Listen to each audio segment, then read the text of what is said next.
species and rescue them from people who had no business having a big cat. But they do so many other things. So I hope you can join us for that, and it'll be a nice lunch in Eureka Springs. Okay, so Monday the 13th, I have a singer-songwriter named Susan Gibson. She's from Texas. She does mostly country music, but she has the most amazing lyrics to her songs. She wrote the song Wide Open Spaces. If you'll remember, Dixie Chicks put that out. And so she is going to be a really purposeful entertainer you don't want to miss. April is Parkinson's Awareness Month. So we're hoping to focus on this disease by giving you resources. We'll be going out, excuse me, we'll be going on a trip over to the university to learn new options, new treatments and things. And then I have a young lady who will be giving a play. She has Parkinson's. Let me see if I can find that. The Fight of My Life. It's a play about Parkinson's disease. Jonelle Lipscomb, I don't know if you know her, but she's a writer, a photographer, and actress from Fayetteville, and she lives with the disease. So she has written a wonderful staged play that is set in a boxing ring, and it's talking about the fight for her life. So I hope you can join us for that. Then on Saturday the 18th, we have Miho Sakan, who is a well-known and loved violinist in the area, and she's going to be bringing her students for their recitals. And I hope you can support these young people. They're very talented. Miho is very talented. And I think it's just important that we support our community. And that's a good way to do it. We're going to be taking a trip to Tahlequah, Oklahoma. This will be a day trip on a charter bus. And we're going to visit the 55th Annual Trail of Tears Art Show. These are juried artists from all over, and you can just enjoy the beautiful art. You can purchase the beautiful art. And then we're going to visit the Cherokee National Museum and have lunch in Tahlequah. So that'll be a really nice outing before it gets too hot. How many of you have been to an Ozark Ballet Theater performance? We have our own ballet company right here in Northwest Arkansas. They've been on this stage. And I think it's very important, again, that we support them. They have visiting dancers, and they are presenting Swan Lake at the Springdale High School Performing Arts Center. So I hope you will look into buying tickets, and we'll provide transportation to that as well. The other Be Inspired Northwest Arkansas trip I have at the end of the month is the Blake Street House that's just off the Bentonville campus. How many of you have heard of Blake Street? It is a restored home that's been there since the 1800s, and it's almost like a country club. You have to have a membership, but they have a restaurant. They have a lot of different socializing events. But then their walls here are covered in beautiful art. And so we're going for a tour of the art. We're going to go learn what Blake Street does, and then we'll have lunch in Bentonville. So we're going to be eating out a lot this month. Please make note on Sunday, this Sunday, the 29th, is National Vietnam Veterans Day. If you are a Vietnam veteran or a family member of a Vietnam veteran, would you please stand?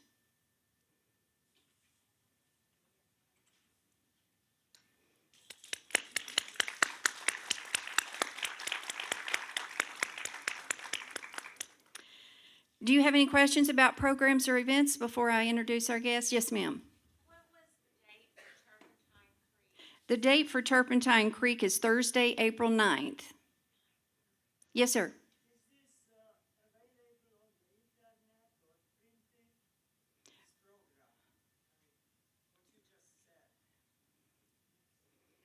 The calendar or this meeting? Yes, the April calendars are at the printer, and they should be delivered sometime next week. And there are descriptions on everything I'm mentioning. Oh, you will receive it by email if you signed up for email today.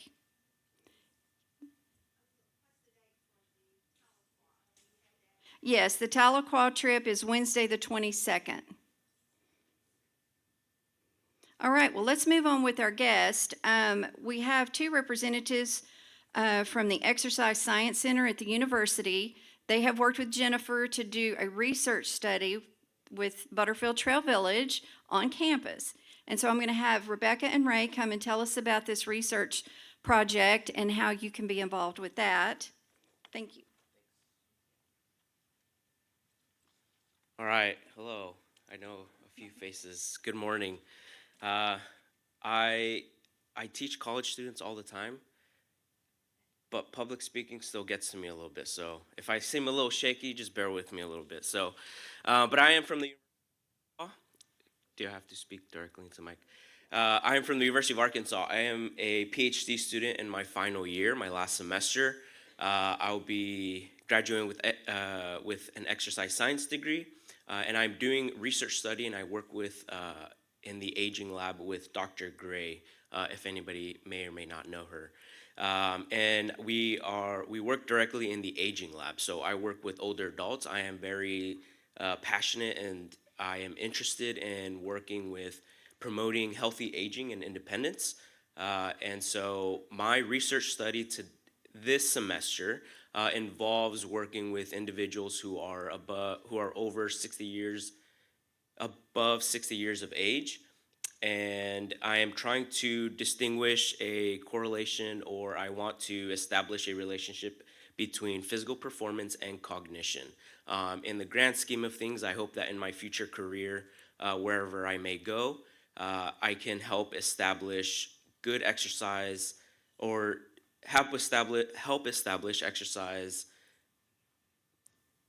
exercises that help promote and preserve cognition among older adults. It's something I'm very passionate for. My grandpa, when I was very young, I started to notice some cognitive decline in him, and as I got older and as I started researching and doing exercise science, I realized that exercise and just moving around, doing any physical activity really helps with cognition. So that's what I'm doing.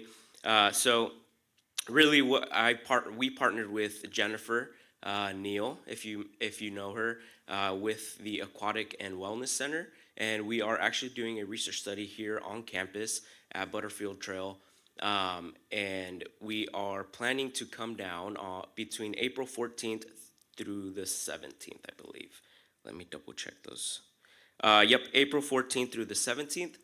We plan on being here 8 a.m. till 3 p.m. We are going to do a couple things. We're going to have some sign-up schedules where you can come in and participate, or you can drop in or sign up, either way. And so what does it involve? Basically, we're going to do some physical function performance tests, things that you do in your everyday life, things such as chair stands. We'll be walking down and back in a hall. We'll also be doing some grip strength, just a couple simple things, and we'll also do a short cognitive assessment. It's a really simple tool. You may have already done it before. So just a couple very simple measurement tools. It does take usually takes around 60 to 90 minutes to complete a whole testing session, but sometimes it can go even faster. So, but we will be in the Aquatic and Wellness Center. Rebecca actually works here at Butterfield Trail part-time, but I'll let her explain kind of where her office is and stuff like that. Hi, so I'm Rebecca Fredericks. I'm a master's student and I'm a graduate assistant working back in special care. And we're working on implementing physical activity interventions that can help us to preserve cognition for our residents, as well as reducing fall risk. This is a new program that we started in the fall, so we're just getting that ball rolling. But I'll be working here through my PhD, so you're going to see a lot of me in the next 4 years. And I'm the newest member of Dr. Gray's lab as well, so I'll be assisting on this study. I have a room that I'm working in back in healthcare in 405. So if you have any questions throughout the week, you want to learn a little bit more about the study, or maybe you reserve a time slot, feel free to come back there and find me. I'm usually in 405 or running around in special care with our residents. Yeah, so we will plan on passing out some flyers in your mailbox. So if you have any questions or anything like that, our information will be on those flyers. We'll have specific dates on when we will be here and times.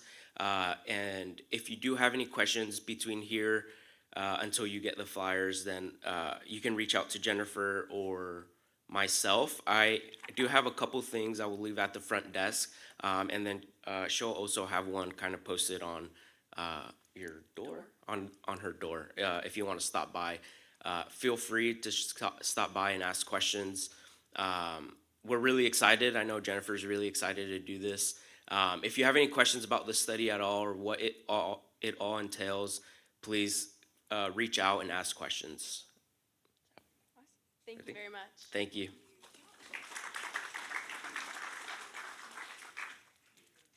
Ray, I would give you an A on presentation. Two wonderful young people, looking forward to what they're going to do for Butterfield Trail Village. Our next guest is Laura Allen. She is with CASA, which is a local advocacy agency for children who have been physically and mentally abused or neglected. I want her to come and talk about the program and how we as residents and staff at Butterfield can be involved in our community. Lauren? Thank you, Ricky. Good morning. I actually started my career at an independent living community, so it's really exciting for me to be here today with all of you. Just show of hands, how many of you have heard of CASA before? Oh, wow. Okay, that makes my job easier. That was a lot of hands. So for those of you who don't know what CASA is, I'll give a quick rundown and then I'll talk a little bit about how you all can be involved. So CASA stands for Court Appointed Special Advocates. It is a national program that was started in 1977 in Washington State. The reason that it was started was a juvenile judge in the area saw so many cases come into his courtroom for kids in foster care. And he realized that it didn't seem like anyone was really able to give a good summary to the judge of what was actually going on in the case. And we see that still today. DHS workers, foster care workers, tend to have 30 or more cases at a time. And so it is really hard for them to be up to date and aware of everything that's going on in a foster care case. So that is where CASA comes in. We recruit and train and then support volunteer advocates. They really get to know the children, they get to know the families and all of the workers on the case. And that allows them to write a court report for the judge and really give the judge a good view of what's going on in the case, how the child is doing, so that that judge can make informed decisions for the future of the case. And so CASA of Northwest Arkansas serves a 4-county area. We serve Benton, Washington, Carroll, and Madison counties. Last year, we had about 600 children here in foster care. That number has stayed pretty consistent this year. And so we're always looking for new volunteers. The process to get started is, the very first step is going to be to attend an informational session and just learn more about the role. We'll talk a little bit about what the time commitment looks like. If it still feels like a good fit for you, we'll do an interview and an application with our staff members. And then from there, if you are accepted, you will go through 30 hours of training. And so the training is about half of it is going to be spent in class. So over 5 weeks, you'll spend about 2 hours a week in class. And then between classes, you will do some homework, readings, that kind of thing. And so at the very end of that 30-hour training, you'll be sworn in front of a judge and assigned a supervisor. And from there, you'll be able to take a case. So our volunteers typically only have one case at a time. That really allows them to spend the most time they can with the child on that case, really get to know them. And so it's just a great way to get involved. It is a slightly more time-consuming volunteer commitment than maybe a one-off volunteer commitment at a place like the food bank. But it is super rewarding for both the children that you serve and the people volunteering. So I'll be at the back, at the table back there with more information. And so after this meeting, if you'd like to talk more, have any questions, feel free to stop back there, and I'm happy to answer anything I can. Thank you.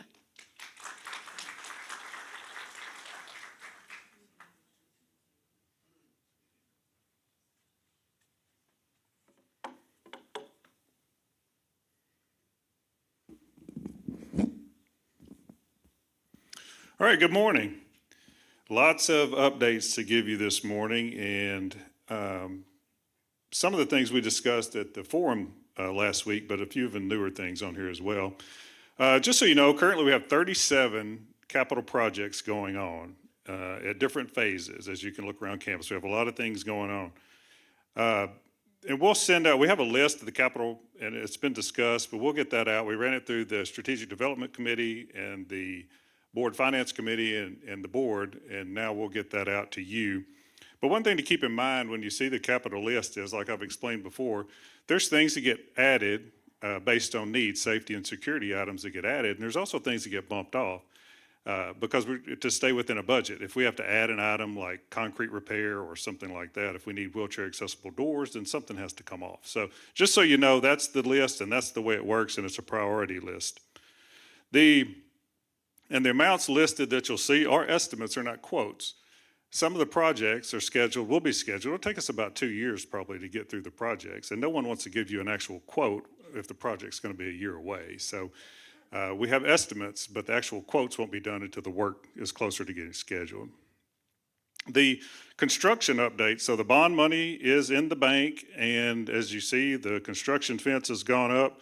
The trenching has been done, power lines are down. And which leads us to a groundbreaking, which will be on April the 6th at 10 o'clock a.m. And invitations will be going out today.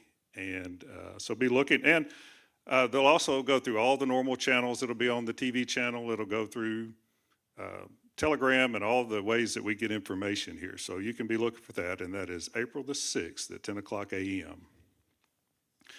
The one thing that we've discussed that Kelly is working on is a webcam. So some of you don't get to that side of the campus or may want to keep a closer eye on the project. So we're going to try to have a webcam up that does pictures every so often. And so that way you can kind of follow the progress through the construction. And we thought it'd be interesting for us as well to, at the end, you can kind of do a 5-minute slideshow of kind of the progress that's going to be made. It's going to be about a 16 to 18 month project. So it should be an interesting way to keep track of it. Kelly's also working on poster board drawings of the building, and those will be going up in the lobby. It'll probably be the end of next week or so. Those were sent, so it takes a little time to get those printed out. There'll also be a coming soon sign that'll be put out by the construction site, and that's being worked on as well. The meeting with the architect, they'll be back on the April 23rd at 2 o'clock p.m., and more information will be going out as we get closer to that date. And another question we keep getting is the waiting list for the new assisted living. So Patricia Portner has and also Heather Edge has the wait list. And we have about 21 people that are on the new assisted living wait list. So if you want to be added to that list, contact Patricia or Heather. Just send them an email simply that you want to be added to the list. So. Parking lot update. So the geothermal lines will be lowered, and that work should start in the next couple of weeks. Once we get closer, once we know actual start date, we'll send that information out to everyone so you know what's going on there. Another question we get is, so the temporary fence that's behind the cottages, that temporary fence is a safety fence, has to stay up until the work has been completed on the parking lot. So that's to increase the retention pond for the parking lot that's going on the northeast corner. So it's not going to be, it's a very small amount of dirt that has to be moved. It's a big fence for a really small amount of dirt that's going to be moved out of there. But we had to do it, and the city won't sign off, right, Joe, until they won't allow us to remove that until till the whole project has been completed. So it's going to be up there for a little bit. The paint, make sure I didn't miss anything. Okay, the paint project has been completed. As you see, they're finishing up out front. And the power washing continues, and they're going to continue through the cottages and the village homes and doing touch-up anywhere. We're going to make our rounds and make sure we sign off on the project before it is fully completed. Wheelchair accessible doors will be installed at 5A, 4C, and 6C, which they'll go to, I think, a 42-inch door, which will allow, those are heavily trafficked with people moving in and out, so we needed wider doors so they don't keep getting banged up, and easier access for wheelchairs. Flag poles are being painted and the lights are being replaced. The LED lights, the squirrels had gotten into them, chewing up the sensors and making nests up there, so we're fixing all of those. And they'll be working on that. We have the lift out here now. As soon as they finish with this, they're going to get back working on that. The elevator on the southwest will start around the end of May, so we'll see about that. Special care sinks will be replaced for, just like we did in healthcare, for wheelchair accessibility and safety. The Wi-Fi cabling continues. We're in the installation process now, and that'll take about 5 weeks, as I understand. And I received some information. We're working on updates for the general store. We're working on traffic patterns, spending patterns, items sold, trying to make it a better amenity for you. So we had a meeting yesterday about that, and there'll be more to come on that. So I just wanted to mention a few of the things that are going on that have been completed, the work that has been completed since we've started the refresh campaign. We have a new bus. The food service van has been replaced. Many HVAC units, and we have many more to go, we know. The roof above resident care, the human resources roof, concrete repair around the campus. We renovated the healthcare breezeway because the carpet was smelly and old and the paint, it was beat up, so we redid that area. We did the healthcare family conference room, new carpet, paint, because that's a very highly used area and it needed some touch up. The patient lifts and healthcare, paint of the main building, gutter replacement, ozone machine was placed in the service drive to prevent the smell. The housekeeping laundry equipment was replaced, and then once we started replacing that, we had to replace the plumbing that was behind it. The reception desk area improvements, and a lot of other smaller projects. But those are some of the larger projects that have been going on around Butterfield. So a lot going on and a lot of work being done by our staff, and we appreciate all the work that they do. So with that being said, are there any questions about any of that? All right. Oh, yes, sir. Yes, sir. Okay, he's asking about the new parking lot. That's a great question. We expect the work to start on the geothermal wells in about 2 weeks, and we feel like we're told it'll be about 90 days once we're able to actually start the work. 60 to 90 days. 60 to 90 days to complete the whole project. All right, well, thank you. Have a great weekend.